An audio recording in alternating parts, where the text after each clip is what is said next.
This is Mark and Charity's Coffee Podcast. Mark and Charity's Coffee Podcast for Friday, November the 4th. What a week. What a week. So much this week. Began with Halloween. Yes. And then we flipped the calendar. We went into November. And then there's all the stuff that went on that week, sort of with that. And then now the strike. And kids are home. And how long will they be home? And all of the uncertainty about that. Mm-hmm. And we're changing clocks. And there's just a lot going on. Or maybe I'm just being crotchety and old today. But it just seemed like it was... Well, there was the other thing, too, when we start to feel We'll get into that. When we realize. Talked about that this morning. But maybe that's what's in my head is when did all this start? Because one woman, was it on Facebook? She texted in, Ronnie, talking about their glasses. One day she just woke up and 38. 38. She said her arms weren't long enough anymore. Right. And she had to go get some cheaters. Yeah. It was like overnight, she said. I was 51 years and a week old. Born March 3rd. On my 51st birthday, I still was not wearing glasses. And for whatever reason, being a moron, I considered that a badge of honor. And then the following week on the 10th, I said, you know what? It is starting to be difficult to read. And I love to read, so I wasn't going to give up reading. So I went and picked up a pair of cheaters, and now I have 15 lying around my house and 6 here at the radio station. And I'm wearing a pair right now, and I'm not even reading. I'm used to it. So at some point, I'll be wearing glasses all the time. But for me, that was the sign of aging. I was not going to wear glasses to read. Okay. That was the hill I was going to fight.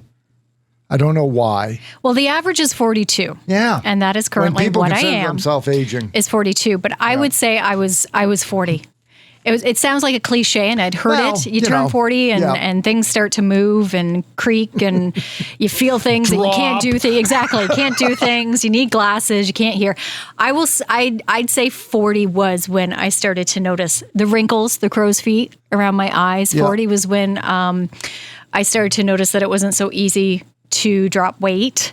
And I'd say probably within the last year, my hearing and my eyesight. I've noticed it when I'm driving at night. Oh, I haven't. Interesting. And if it's rainy and foggy. And no, I haven't picked up any cheaters yet. But I have had an eye exam within the last 2 years. And they say, yeah, it's starting. Yeah. It's not to the point where I need them yet, but it's starting.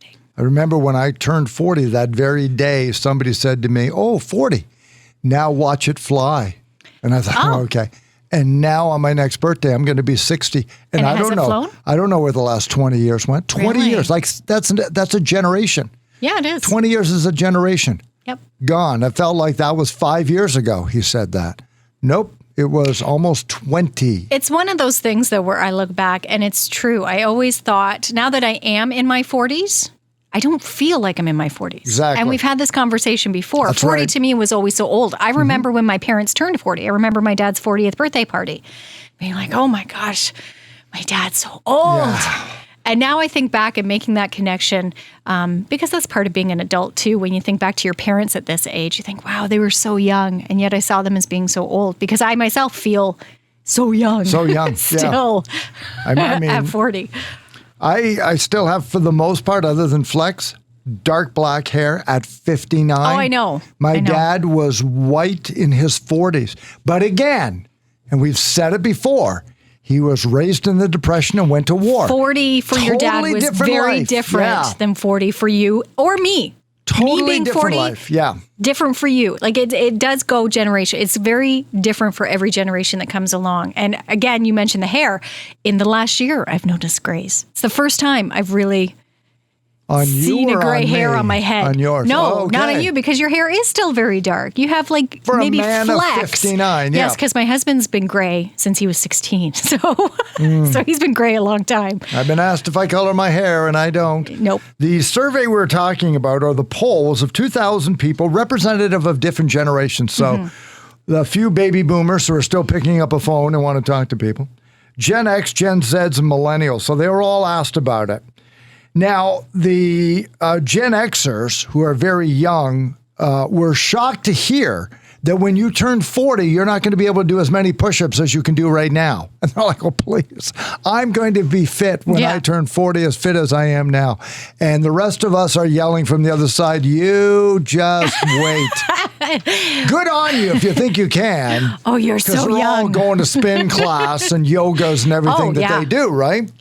Good on you. But as you pointed out with things like, you can't lose the weight as quickly. I used to be able to just, walk around the block once and drop 5 pounds, and I'm good. Now, now everything's hanging around. 46% of the Gen Xers were unaware that they would not be as fit as they are now when they turned 40. Wellness routines around the age of 39. Most people said, I think I need to start getting in better shape, because just monitoring your health, monitoring what you eat isn't getting it done anymore. No. Like, I'll just go on a bit of a diet and lose it. It's not good enough once you get to about age 39. It's not so easy. 21% of people who are around 40 are currently in denial about their body aging. And we laugh because it's not a serious thing. It's like, no, I'm fine. I don't have to work out. I don't have to. And then you get out of the chair a little slower. Mm-hmm. Or you roll out of bed in the morning. It's like, oh, okay, need to stretch that out. Or you're going to go into the crawl space and you're going to drag out all the totes with the Christmas decorations and the Christmas tree, and you're going to go stand up, and you're not going to be able to. Okay, you can't use my stories. That's my story. Well, that's me too. That'll be me later this afternoon. Like anything that involves, when Cass says, can you just go grab something? It's like, absolutely. Where is it? Yeah. It's in the crawl space. Okay, I'm going to get in 2 hours because I'm going to stretch for the next 2 hours before I hunk down, pull something. And then you'll be stretching for the next 2 hours to make sure you don't stiffen up or pull something. But we accept by the age of, as you mentioned, 42 is the average age when people say, I accept the fact that I am aging. I acknowledge that I'm aging, and here it is. And then embrace it. And then embrace, because you have no other choice but to embrace. You can bitch about it all you want. Nature doesn't care. But it's not the worst thing in the world. Yeah. It really is. Here's the other thing. We talked about these Gen Xers who think when they turn 40. Here's the other side of that, for example, is we fear getting older. Do I love it? Yeah, I guess I do. Yeah, because I don't know that it's terrible. Because we worry about all of the bad things. Yeah. It's not that.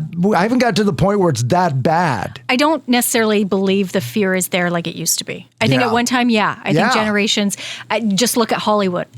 Oh and my the God. fear, there is the fear there, but I don't necessarily believe it's as bad as it was, say, maybe in the 80s, even the 90s. I think more people are embracing the fact that, no, we age as a species. Well, all species age. We get to an expiration point. It's coming. So, embrace it and do the best you can. No, you might not be able to drop the 10 pounds as easily as you used to. So you drop 5 and you kind of do what you can with the other. Got a text from a listener this morning that said, 42? Wait till you get to 70. Conversations of a 70-year-old. They said, have you done your will yet? Have you paid for your funeral yet? My kids aren't going to want this crap. Should I give it away now? That's like all the things 70-year-olds talk about to each other. Now, again, we understand that as we age, disease kicks in. Yes. And things become awful. We're not downplaying that. But what we're saying is 200 years ago, like for a 42-year-old woman or a 59-year-old guy. Life. Yeah, that would be it. You'd be lucky. You and I 200 years ago would not be as healthy as we are right now for our age. And probably close to death's doorstep. Modern medicine has a lot to do with it, but also the science of aging has shown us why exercise is important, looking after our diet. Body. Back then you just lived to survive. You worked. You probably worked on a farm. You lived outdoors. There was hard labor. Yeah, hard weather. Everything was hard rural. Life. There was no urbanization. There was no gym classes. Everything was And if you got sick, chances are pretty good. Yeah. Like it wasn't 50-50. If you didn't survive it. Wasn't that good. Then you just got over it. Then there were, quote unquote, old wives' tales of put this in a soup and a broth and lie down until it goes away. But so with that, here we are. But the latest survey says 42, the age when we all kind of say, so 42 is kind of like the new 35. Well, and interesting you mentioned the 70-year-old who texted, because we did put it up on social as well. When did you realize you were getting older? And it was Nancy, who at 73, that's when it started for her. 73. Because she said her energy levels started to drop off. She didn't think she was getting older until she was 73. Yeah. So I was like, yeah, Nancy, good for you. Remember, it really is just a number. I don't know what happened in the last 6 months, but I think the line I use is I went from being the hippest, most involved 59-year-old to get off my lawn. I went to so it's not the physical. Crotchety old guy. I don't know. Maybe. I think I hurt my back. It's the emotional side. I hurt my back somewhere has now come out. June or July, just a twinge. Mm-hmm. And no matter what I did, I couldn't get rid of it for like weeks. And I'm a guy, so I won't do anything about it. I was going to say, did you go to a chiropractor? Nah. I'll just stretch a little bit more because I used to just be able to work it out, whatever. Like, no body's perfect other than a handful of people I know. 2 years ago, my back went out. It's the first time ever. I went to Bogning. I hit a bump the wrong way. Yeah. And I jarred my back. Mm-hmm.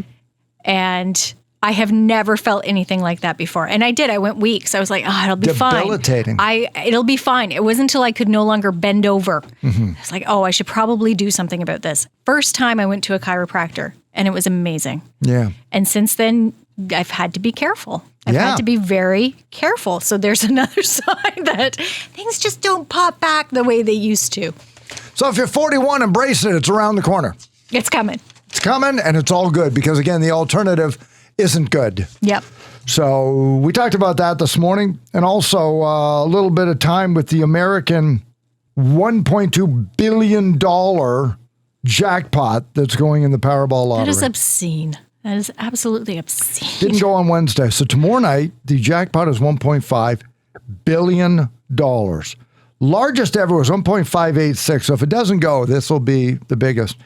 And you asked a great question. How many states take part in it? And I thought it was 32. The answer is 45. Okay. So the largest ever was 1.586 back in 2016. There were 3 winners who shared it: California, Florida, and Tennessee. The largest ever by a single individual was 1.37 billion claimed in South Carolina in 2019. And the most recent was this past summer in July in Illinois, one winner of $1.33 billion in Illinois. And if this 1.5 goes, you could get a one-time payment after taxes, lump sum of $745 million. Just popped into your bank account. And as much as 99% of me goes, woohoo, that's a lot in tax. And that's a lot of money, and that's a lot of people who know where I live, and that's promoted, and you got to go. But you can stay anonymous, can't you? I don't know if you can. Well, and I'm not saying that you shouldn't, because you always say that if you win a windfall, you need to move. I'm not saying you shouldn't move, but there would be a time where I would think you would be anonymous until you could get everything in order. Here's the dumbest thing I'll say on that. I don't want to win $1.5 billion. Then why would you buy a ticket? Well, I don't want that much. Like, how much would you want to win? Like, if you could win a lottery, and it doesn't even have to be like how much. It varies. I think $1 million. That's all I want. That's $1 million lot. Would be That's nice. A lot of money. That sounds dumb. $1 million would set you up, and you wouldn't. I wouldn't quit my job over $1 million. Right. But it would be. It would set us up for a very comfortable life. Yeah. Pay off the house, put money away for the boys' education. Yep, put money away for us. Got some play money, but most of it's for the future. Yeah. And let it sit there and make interest like chickens, like rabbits. Mm-hmm. And before you know it, it doubles every 7 years or so. And so suddenly that $1 million, or after you pay off your mortgage, right? So then that to me is about a great amount. Kath and I had that discussion when it was $70 million. I think that's a fair amount. We agreed that we could literally stay anonymous, and what would really put it over the top for us, $250,000. That's all. Just kind of that amount. Just sort of put that over there and let that grow. And that's the major rainy day for inflation. But anything higher than, say like even $5 million, I think our phone would ring a lot. I don't know. But $1.5 billion, no. Can't even get my head around that. I know, I can't. To be able to have enough money to go out and then buy the Ottawa Senators hockey team. A few times. $655 million Canadian, I think is what it's worth. Is that American? No, it's American. I'm trying to remember the meme I saw this week. But basically, for one person to have that amount of money themselves, and I'm not saying that people who work hard their entire lives shouldn't be rewarded. If you're going to make the money, then yes, you've made the money. But anybody who has that much money, whether you win it or work it, why it's so acceptable to have one individual have that much money? Yeah. Is just when there's so many other things going on in the world. Mm-hmm. I wish I could remember the meme because it did compare it to poverty and the hunger that's being seen around the world. Why it could be eradicated, why it could be fixed or helped with that amount of money. And yet we're okay with people having that amount of money for their own personal pleasure when other people are suffering and dying around the world. I guess it was more meant to point out the fact that why are we okay with one person or in one instance, everyone having all of this and we expect them to share. But in other cases, when it comes to finances, we're okay with them having it. You know what I mean? Yeah. So it's when someone wins $1.5 billion, as wonderful as it could be for them and their lifestyle, that's a lot of money for one person to have. It's a lot of responsibility. It's a lot of responsibility. It could wreck a lot of lives. Absolutely, it could. We take a look at Elon Musk. I was just Googling to sort of get net worth, and then after a while. And I think part of that, too, like I hear about Warren Buffett, who's worth like $44 billion or something, the investor. Yeah. I heard a great podcast with his son, super down-to-earth guy. And he said, number one, I'm going to tell you, the first secret, I was born this way. I've been in it all the time. It's not different. Lottery winner, difference. Mm-hmm. So I'm used to, riches. In fact, no. My parents gave us a regular lifestyle. There wasn't a dime given to us till they were 18. I think he has said he's not leaving his fortune to his kids. I think he's one of the ones who has said they're not getting this. Yep. They're already looked after in their lives. There's no need to give them more. Yeah. They're doing their own thing. And then, so they didn't get anything until they were 18. So he said they were used to that. And even then, the amount was, I'm going to give you enough to do what you want, but not enough that you can do nothing. Mm-hmm. And I thought, that's great. So what is it you want to do? And how much money would it take to do it? That's what you will get. And if the answer is, well, I want to sit in the basement and game. Wrong answer, because I'm not going to pay you enough that you don't have to do anything. You're going to go out, you're going to work, and you're going to earn your own way. So I think one of the siblings, I think he said his sister went to university for art appreciation because she always wanted to own an art gallery. That's where the money went. And she's a very successful gallery owner. That's what she wanted with her money. So if you just win it and you have no training or lifestyle or understanding what this money can do for you, that's a problem. Mm-hmm. But the people who've always had it, like Musk or whatever, then they just keep making more. Well, and that's why I was curious when you brought up the big winner a few years ago. From 2016. So not the most recent one, but the winners from 2016 and the winnings they had. You asked about how it had changed their life for the good and the better. I'd love to call them. I'd be more interested to know, okay, how much do you still have? Yeah. How much did you went blow away? it all? Did you invest it? What did you do with it? And is there any left? Because as you said, when it's new money, it's hard not to think of everything you could do. Think of all of, like just spend. Maybe to pay bills and look after yourself financially that way. But then what?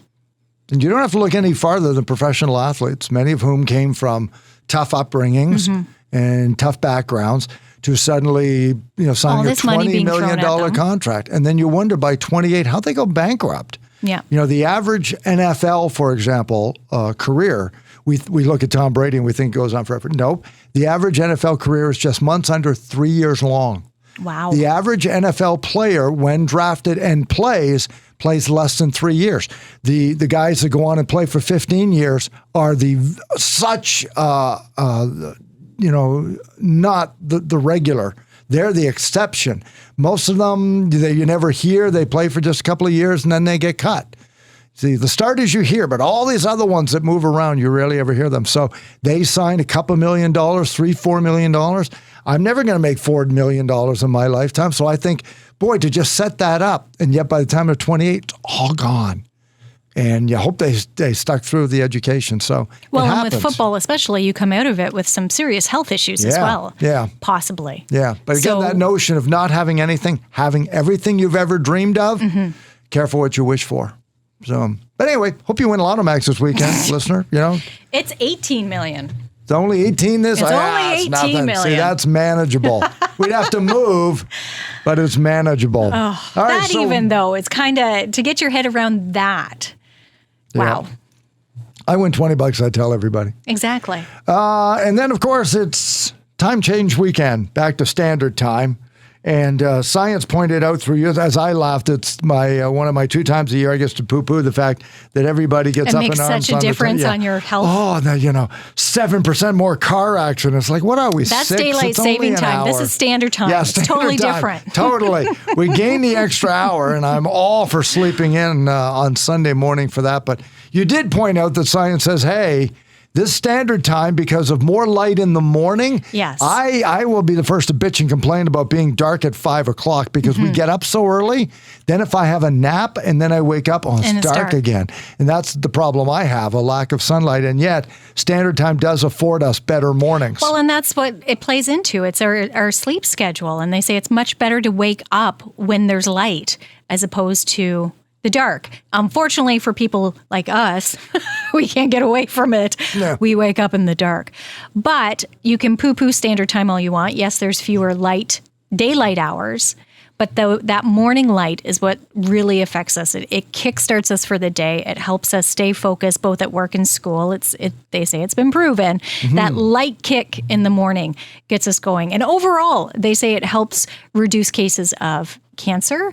It can reduce cases of heart disease. So it's better for your health. It gets the blood flowing much better to start your day off with light as opposed to in the dark. So it might get dark earlier at night, but that light in the morning is the key part with standard time. That'll only bum you out, but it's better to wake up in the morning. That's great. What else you got going on this weekend? Got some decorating to do? We are going to decorate this weekend because it's supposed to be 22 degrees the first weekend of November, and so it's 22. So you got to put the lights up. If you don't want to turn them on, I get that. it. But you got to put the lights on. Everybody knows how Christmas crazy I am, and just this time of year just makes me happy because I pull it all out. It makes me happy. So I did suggest to my husband that, hey, why don't we get the decorations out this weekend? And of course, I get the look I'm expecting, but I said, it's supposed to be nice. 22. Would you rather put the lights up when it's sleet and snow, and even if it's cold, like that wind, that bitter November wind? So why don't we do it Saturday? I'm not saying you have to turn them on. I realize that may be pushing the envelope a little too far. Yeah. But yes, I do believe we will have the decorations out tomorrow. My daughter did a screenshot of Andy Williams on whatever she was listening to in holiday season. Oh, yeah. There it is. The Christmas music started Tuesday. Yep. And it wasn't me. It was my son. Yeah. Who reminded me that, the satellite stations have started with their full-on Christmas. And again, there it is. It's kind of nice. Just gives you that warm, fuzzy feeling. First Christmas parade in the Quinte region, I believe, is 2 weeks today. 1 week today, of course, Remembrance Day. So get your poppy for that this weekend. Yes. Hit Burger Revolution, pick up the Mark and Charity Slider Burgers, and raise money for a couple of great charities. And then again, hit our website because Rob is raising money for Movember. He's closing in on $1,000 already. First 4 days. Wow. That's awesome. Thank you to everybody who have donated already.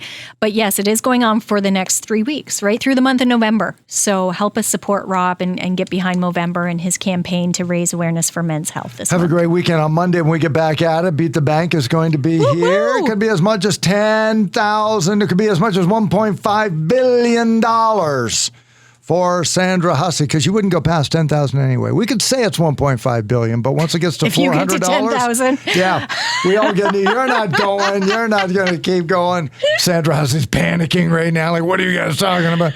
So join us for that on Monday after 7:30. Jimmy Hollywood will be in with the box office numbers and lots more. Enjoy that extra hour. Take care of all those clocks. We'll talk to you on Monday morning.